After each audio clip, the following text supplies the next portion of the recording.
పేరు ఇల్లుకోటి బాబు. నేను ఆలయ కమిటీ ప్రధాన కార్యదర్శి. మాకు గౌరవ శాసనసభ్యులు మత్స్యరాజు విశ్వేశ్వరరాజు గారు ఎమ్మెల్యేగా గెలిచి ప్రమాణ స్వీకారం చేసిన తర్వాత మాకు కొత్త ఆలయ కమిటీగా నియమించడం జరిగింది.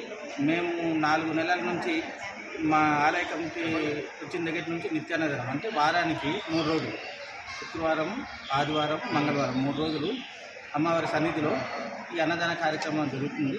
ఈ అన్నదాన కార్యక్రమానికి ఎవరైనా పుట్టినరోజులు కానీ, పెళ్లి రోజులు కానీ, ఇతర ఎటువంటి శుభకార్యాలకైనా వాళ్ళు కొంత మనకు వస్తు రూపకంగా దండ రూపకంగా ఇవ్వడం జరుగుతుంది. ఎవరు లేని పక్షాన మన ఓన్లీ ఆలయ కమిటీ ద్వారానే ఆలయ కమిటీ తరఫున చేస్తున్నాము. అలాగే మరి ఈ యొక్క కార్యక్రమానికి చాలామంది సుదీర్ఘ ప్రాంతం నుంచి అయ్యప్ప స్వాములు కానీ, భవానీ మాలధారులు కానీ, శివస్వాములు కానీ, అలాగే భక్తులు కానీ వందల సంఖ్యలో వస్తున్నారు.